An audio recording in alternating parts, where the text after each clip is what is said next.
Hey guys, what's going on? It's me, Greg Marshall, and today I want to talk to you about what you should be doing once you get on the phone with the leads that you're generating. So, when you're on the phone with the leads that you're generating, this is what you have to say. You have to go into question mode, and here's what I recommend. And this has worked for years.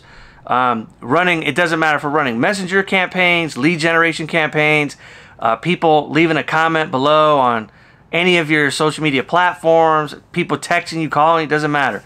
Your goal, once you get the leads, is to not try to avoid talking to them, especially if you sell higher ticket. What you want to do is you want to actually try to get them on the phone.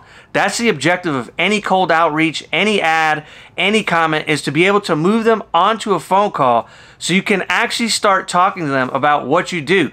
Because most people do not feel comfortable buying something on the internet without talking to someone first. If it's higher ticket, if it costs more money.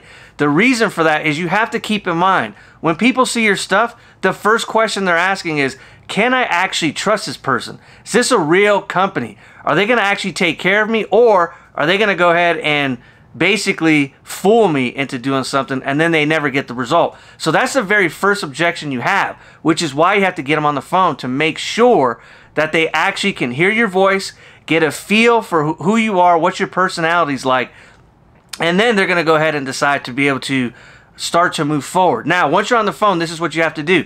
You have to start asking questions, and you have to discipline yourself to not try to go for the sale too quickly. The reason why you don't want to do that is because if you try to go for the sale too quickly, you'll be just like every other salesperson, just trying to get a sale, and the customer can feel that. They can tell that you're just trying to close them or trying to rush through the sale, and you're viewing them as just another number, which is exactly what you don't want to do. What you want to do is focus and emphasize on building the strongest rapport that you possibly can and demonstrate why they should work with you and your company. So here's what you do. Number one, make sure you're asking plenty of questions. Okay, you want to go back and forth. Make sure that you're asking them deep questions, so not surface level questions. For example, a surface level question is just like, hey, how's your day going today? Great. And then you move on. You don't want to do that. What you want to do is, if you ask a question like that, then you want to ask, well, tell me more about it. Why is today so great? What is putting you in such a great mood or a bad mood or just so-so mood? Then you want to go back and forth with these questions and say, what are you looking for as far as working with us today? How can we help you? How can we make sure that you're getting the results that you want? What have you tried in the past that hasn't worked?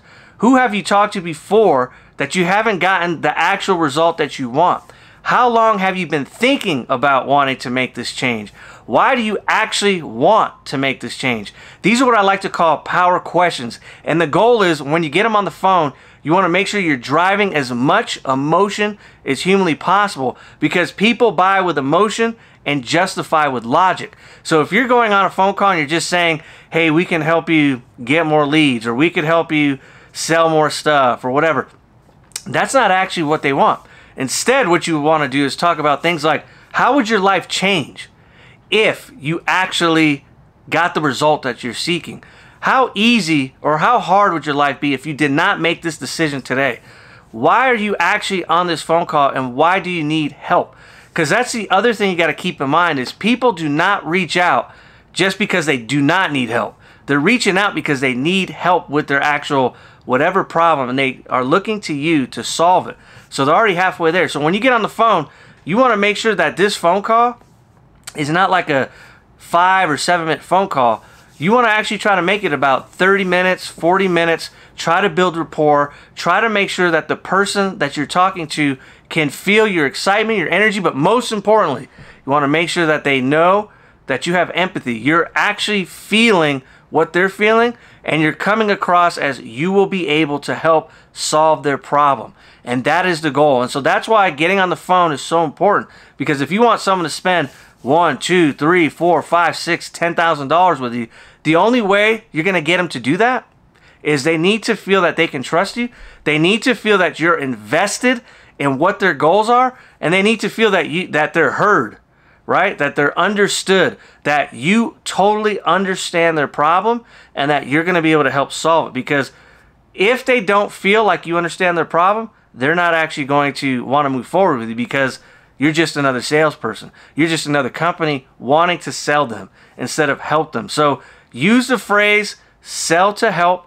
Always think about how can I help and serve the person that's in front of me, and you will be able to get higher closes on your sales, and you will have a much easier time generating revenue than just trying to make a sales page and cover every single objection humanly possible to be able to get these people to take the next step. Because let's face it, there's only so many people that are that good at making a sales page that could actually convert. Most people cannot, no matter how long you work on the page, no matter how hard you try. If you're selling something that's a little bit more expensive, you absolutely have to get them on the phone. Trust me, it'll be easier for you, and it actually helps you close the gap as far as you needing to be unbelievably good at your landing page and selling on that landing page. So hopefully today helped.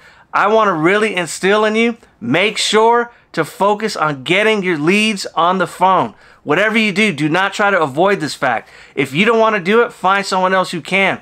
But this is the fastest path to actually generating revenue from your leads. Hopefully you enjoyed this video. If you ever have any questions, leave a comment below. Like, follow, share, subscribe, do all that, and I'll talk to you guys later.